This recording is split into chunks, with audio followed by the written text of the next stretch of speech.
This is section 524. We're going to look at complex numbers. So we're going to practice adding, subtracting, multiplying, dividing these complex numbers, and we're going to simplify them as well. Now, we've already talked a little bit about complex numbers.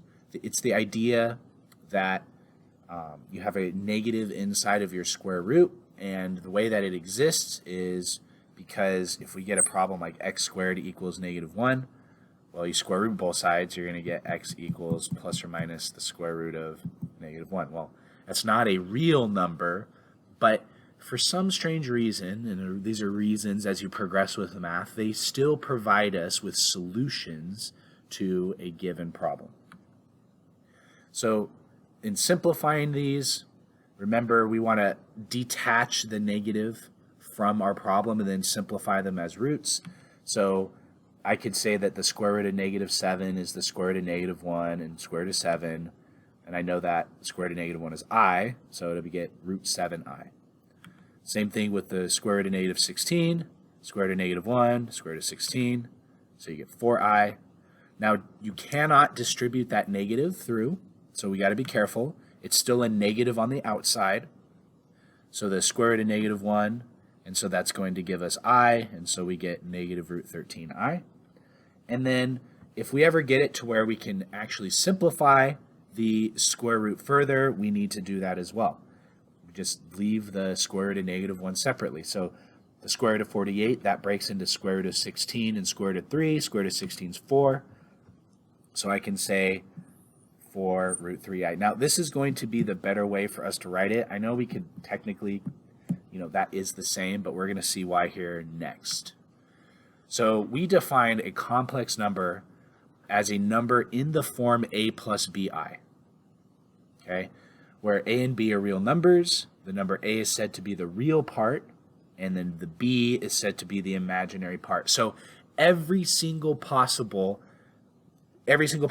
combination of this a plus bi, a could also be 0, b could also be 0, we call those complex numbers. So it's all the real numbers and imaginary numbers combined together. That's our complex system. Now, we notice that it's going to follow very similar properties. For example, if we were to add, we just combine like terms.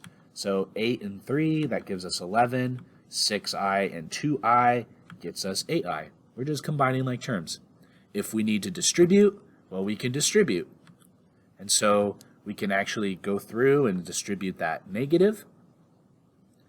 And so that gives us -6 and +3. And again, we just combine like terms. 4 and -6. And then 5i and 3i gives us 8i. Now, it's important we write this in the form a plus bi. It's going to take some practice, but we need to write it in that form. We can also multiply. And so multiplying, we just distribute. So 1 times 1 is I.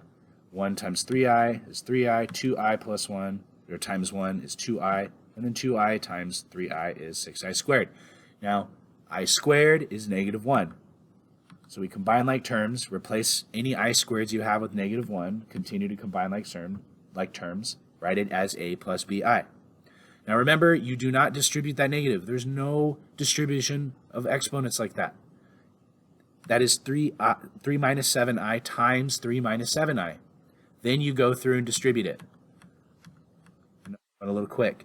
Remember, I squared is -1. Combine like terms. Write it as a plus bi. A plus bi.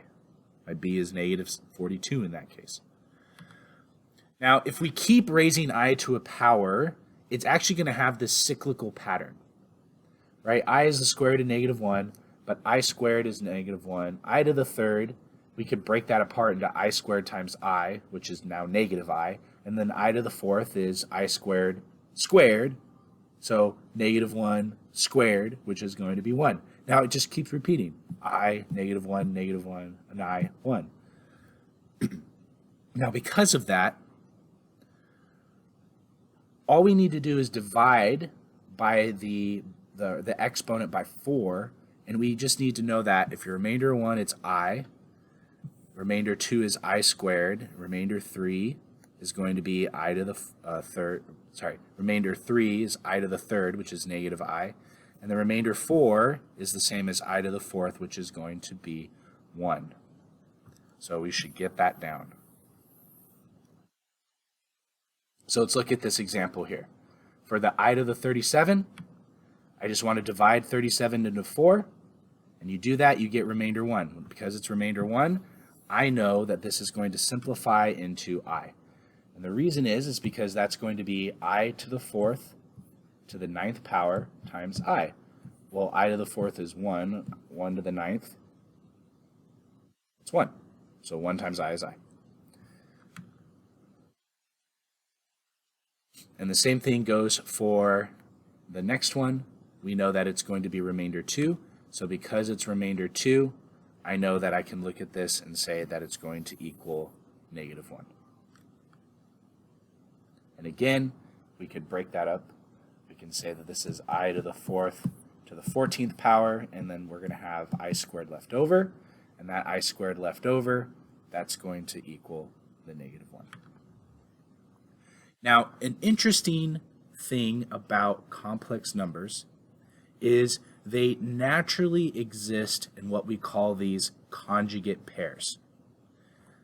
A plus bi and A minus bi, we would call those conjugate pairs. So A plus or minus bi.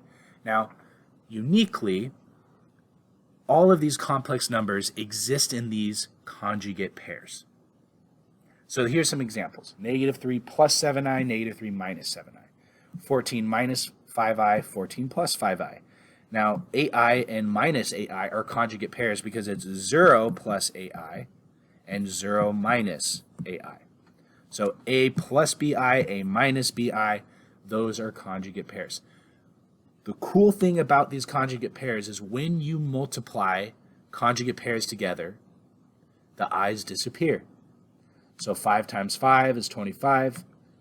5 and negative 7i is negative 35i, plus 35i, minus 49i squared.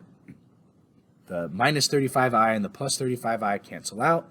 I squared is negative 1. And so we can simplify it, and you're going to get 47. Notice the i's disappear.